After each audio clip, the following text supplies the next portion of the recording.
have taken 1 cup of val, and I have just washed it well thrice under water and soaked it for about 10 to 12 hours or overnight.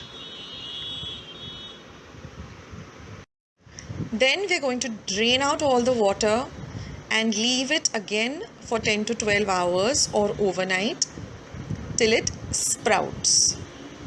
Just like how we did with our moong, I will leave a link below on how to sprout moong. Use the same procedure. Now I'm going to show you that how we have peeled this val or darimbi. Once it has sprouted, just soak it in some water. It becomes easier to peel it, and the peel just comes off very, very easily. I will show you some.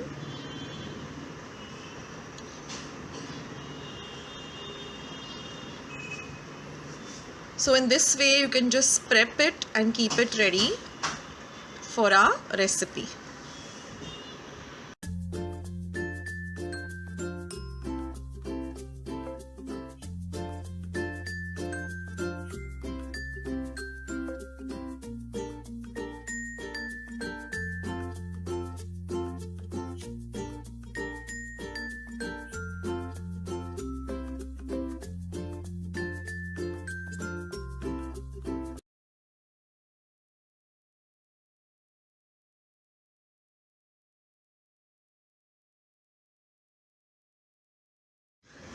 In our ingredients, we have the val, then there's an exact equal quantity of rice which I've soaked,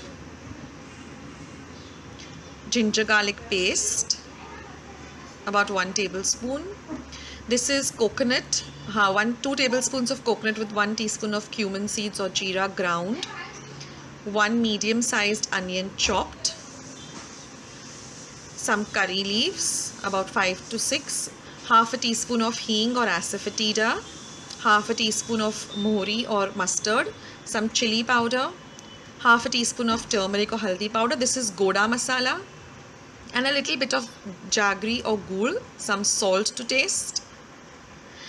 And I've also kept double the quantity of water to boil, that is 2 cups of water to boil. Now first we're going to heat a pan on a low to medium flame. I'm adding about 2 tablespoons of oil.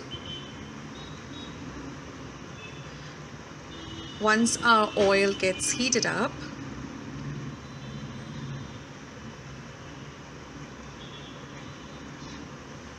we're going to I'm adding a little bit of ghee or clarified butter.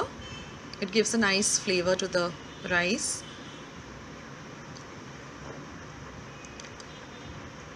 Once our oil gets heated up,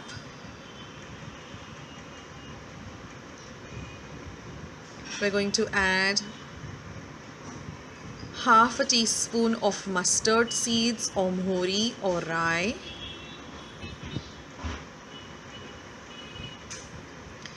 Once these begin to splutter,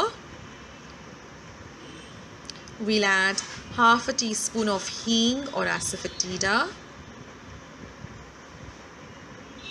half a teaspoon of turmeric or haldi powder, our curry leaves, our ginger garlic paste, which is about 5 cloves of garlic with half an inch of ginger ground coarsely. You can also use the ready-made ginger garlic paste. Give all of this a good mix.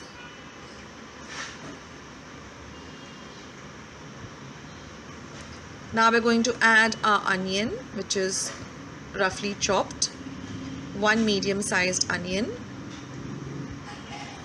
Now the paste that I have made of coconut and cumin seeds, you can use dry coconut or you can use fresh coconut.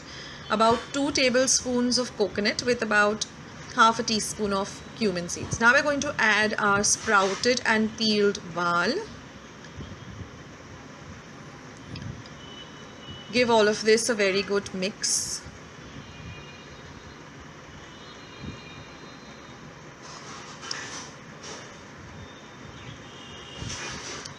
Well, in the comments box below, you can leave the regional name for Val. What do you all call it? As there are different names for it. I would like to know in your language, regional language, what do you all call this? Then we're going to add our rice, which I've drained all the water from.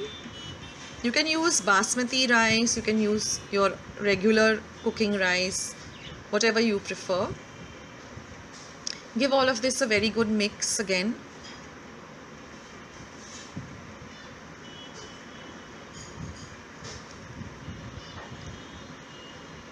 Then we're going to add our coconut and cumin seed paste. This gives a lovely flavor to the rice. Give all of this a nice mix. Well, this rice dish is so ideal for a nice rainy day. You just have it with some mango pickle and some roasted papad. You have to have it really steaming hot. Now I'm adding about 1.5 teaspoon of red chili powder. You can add as per your preference of spiciness. You can also, instead of adding red chili powder, you can add green chilies in your coconut and cumin seed paste. I've also added 1 teaspoon of goda masala or kala masala, which is also easily available in the market. I will be sharing the recipe of how to make it at home shortly. Then salt to taste. I've added about 1.5 teaspoon. You can add as per your preference. A little bit of ghee or jaggery. You can also add sugar if you don't use ghee on a regular basis. It gives a nice sweet and spicy flavor to the rice. Now you can see that our water is boiling, so you can turn off the gas. And we're going to add this boiling water to the rice.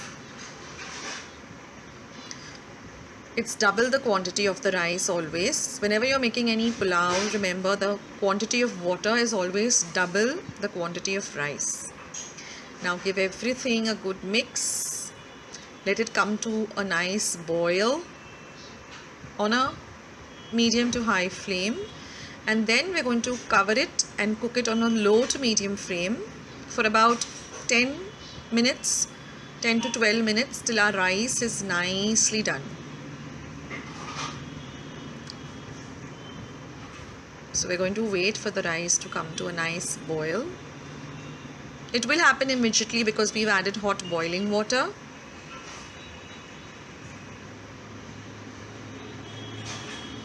Adding the hot boiling water, makes the rice cook quite faster rather than adding cold water.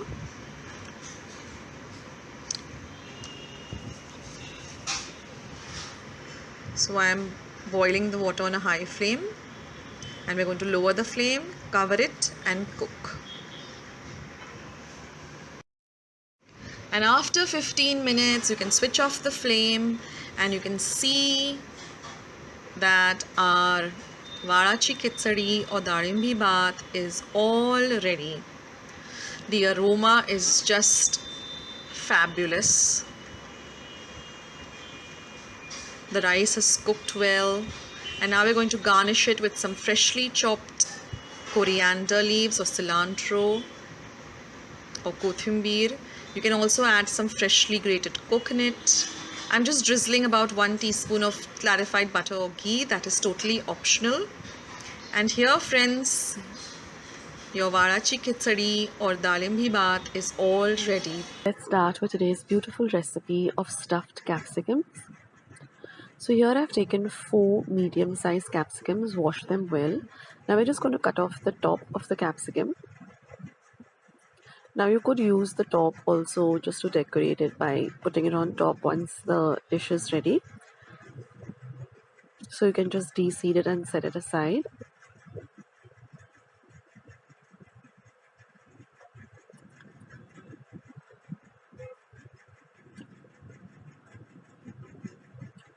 And now we're just going to take a knife. Actually, I found a spoon much more easier to work with, and we're going to scoop out all the seeds and the middle of the uh, whatever's there inside the capsicum. So we're going to just take off all of that and keep it nice and clean like this.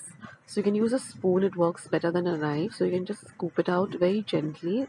See that you don't tear the capsicum up, and it comes off very, very easily. So this is how they look. And now we're going to prepare the stuffing. So for that I've taken 4 medium-sized potatoes, boil them, peel them and mash them. And now we're going to add our ingredients. We're going to start with 1 inch of ginger that I've grated.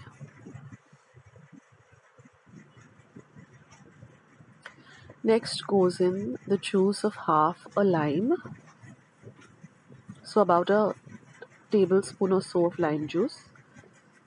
Or you can adjust it as per your taste. Half a teaspoon of roasted cumin powder. So I've just taken some cumin, roasted and ground it. 1 teaspoon of coriander powder or dhania powder. 1 teaspoon of red chili powder. Half a teaspoon of turmeric or haldi powder.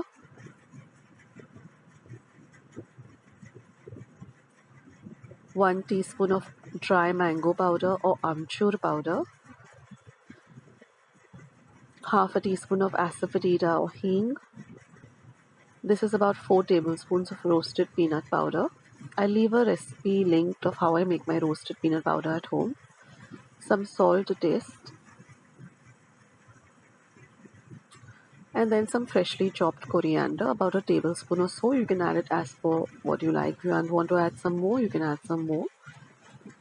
And now all we have to do is just mix this very, very well. You can use a spoon or you can even do it with your hands. And now once it's done, all we have to do is just stuff the capsicums like this.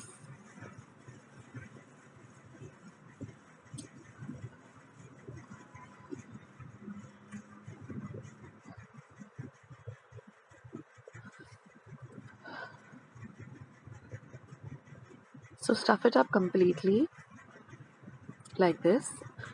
And this is how I've done for the rest.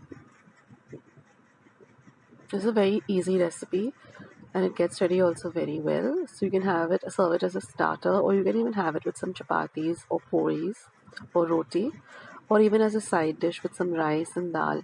And now I've just taken about 3 tablespoons of oil, heated up the oil well, and now I'm just going to place them with the potato side up first, because we have to cook this really, really nicely. We don't want to eat raw capsicum.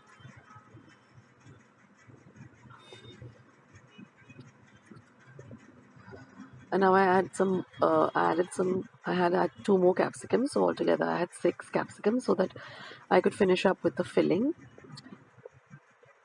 So you get exactly nice 6 capsicums with the amount of filling that I used. And now we're just going to cover it and cook it, and at intervals we're just going to keep turning it so that all of the capsicum is nicely cooked. So just keep turning it like this. You can use 2 forks or 2 spoons also, and then you will see this little charred look. That's what we're looking for. And keep your flame between low and medium and just keep turning them. So first we're going to cook the sides of the capsicum. So they look like this. So they have this lovely roasted effect. And now once they're all done, we're going to place them with the potato side downward. And now we're going to cook that part really well till it's nice and crispy and golden brown in color. So in a total, this took me about 8 minutes for the whole dish to get ready. And you can see how beautifully and the potatoes have nicely crisped up. And that's it, guys. And you can also sprinkle some chaat masala on the top or some lemon juice. And this is really, really delicious. So do give it a try.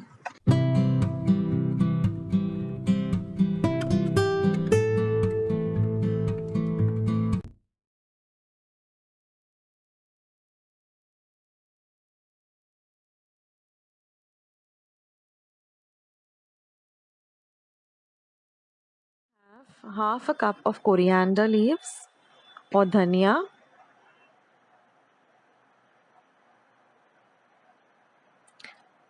about 10 mint leaves or pudina, 6 cloves of garlic, the juice of half a lemon. We're going to use half a lemon. Now here I have 1 teaspoon of rock salt. If you don't have rock salt, you can use regular salt, and 1 teaspoon of yellow chili powder, which is easily available in general stores. Now here in the spices, I have 1 teaspoon each of coriander powder, cumin powder, pepper powder, red chili powder, and chaat masala.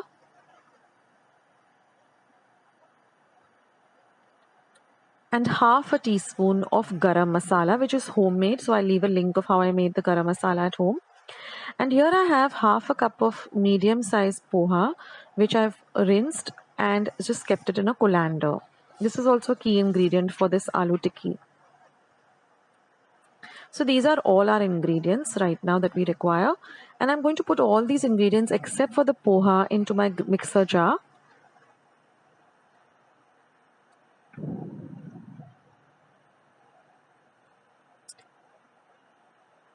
And then I'm just going to add 1 tablespoon of water.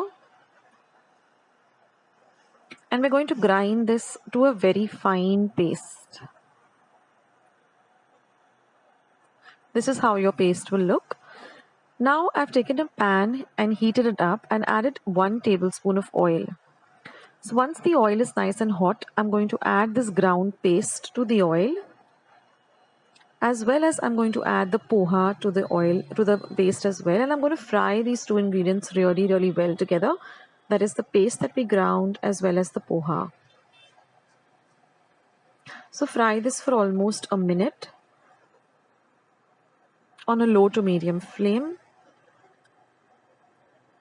And then I'm going to add 1 teaspoon of Kashmiri red chili powder. Again, fry all of this really well for half a minute more, and then your paste will look like this. So put the heat off and just set it aside. Now in a large bowl, I've taken 4 medium potatoes that I boiled, peeled and mashed, and I'm going to add this fried paste to the potatoes, and then we're going to mix these two ingredients really well together. So this is basically the dough for our patty. And once you've mixed it all well together, we're going to refrigerate this for at least 15 minutes so that everything comes together really well. And then we're going to form patties like this. Basically, just take a part of the dough, make it into a ball like this, and then just press it down. So in this way, I formed the patties. I got 7 patties out of the 4 potatoes. And this is 1 cup of breadcrumbs. Now we're going to make a batter of 2 tablespoons of flour or maida and 1 tablespoon of corn flour. Now mix these flours together really well, and then I'm going to add 4 tablespoons of water, and we're going to make a kind of a batter, a thick batter. Now this batter, basically we're going to dip the patty into this batter and then put it into the breadcrumbs, so that way the breadcrumbs also stick to the batter really well. And also when we're frying this, you'll get a lovely crispy aloo tikki patty. So the corn flour and the maida really help to make this patty nice and crispy. So when you bite into the patty, you get that lovely crunch. And now all you have to do is just shape the patty really well, dip it into the batter, and then just put it into the breadcrumbs and coat it really well with these breadcrumbs. And then set it aside. Now you could keep this in the refrigerator, and whenever you're ready to make your burgers, you can deep fry them.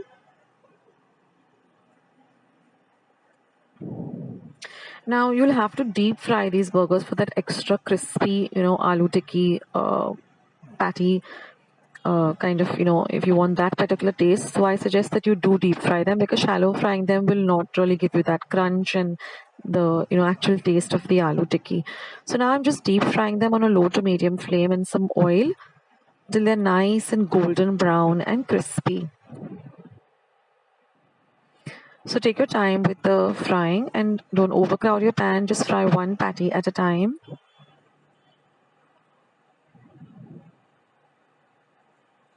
And once you're done frying with them, don't put them on any tissue paper, but you're going to put them on a kind of a sieve.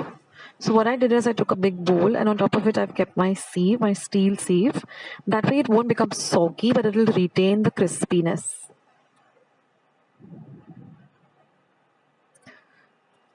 So you can see how nicely fried and golden brown it is. So now we're just going to put it on this steel colander or sieve and let it rest there. That way it will remain nice and crispy. So in this way I fried, all the patties that I needed to make the burgers.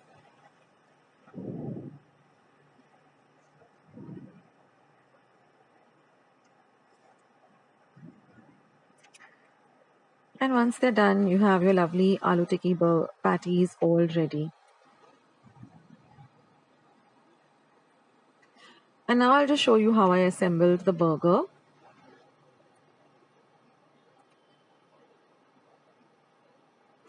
So first in a pan, I just took 1 teaspoon of butter and I just toasted the burger buns a little bit. So you get that nice toasty effect. So they look like this once you toast them. Then I just applied 1 tablespoon of veg mayonnaise, 1 tablespoon of ketchup. Now mix the mayo and the ketchup really well together.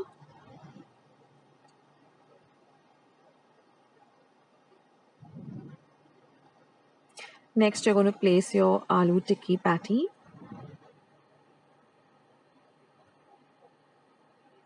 And then I've got these special sliced onions. So watch the video till the end and I'll tell you how I prepared these special sliced onions. And then the cheese slice, so I'm going with cheddar. And then just place the top of the patty on the burger on the top, and that's it, guys. And serve it with some lovely chips and some chilled Coke.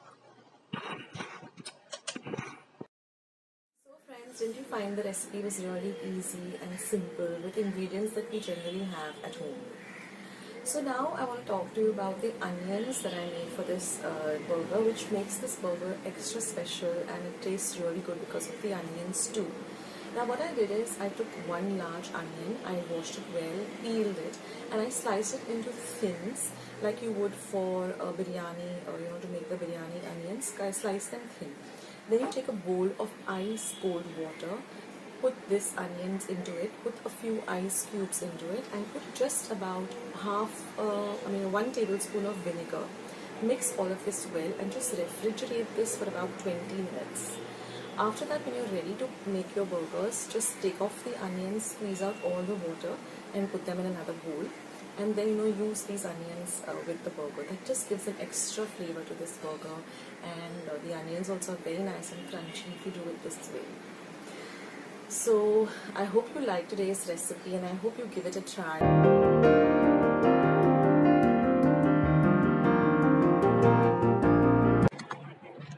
So let's see the China grass recipe. Now here I have a packet of instant China grass powder, about 100 grams. You can use any brand. This is the vanilla flavor and this is half a liter of milk. That is 500 ml. Now I'm going to boil this milk on a low to medium flame. And once the milk starts to boil, you're going to add this China grass powder and you're going to mix it really well till all of the powder dissolves in the milk. This should take you about 5 minutes and you will, the milk starts to thicken almost instantly.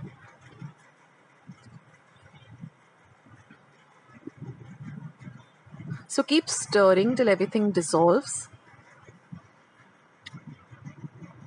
And after that, just pour them into small bowls like this. Or if you want, you can put it into one big bowl.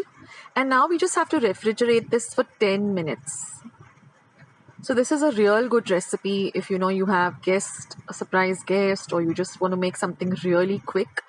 And it's all ready. Now all you have to do is just garnish it with some chopped up nuts. Now I'm using chopped up almonds. And you can keep it in the refrigerator, and when you're ready to serve it, just serve it. It's so delicious and it gets ready so quickly.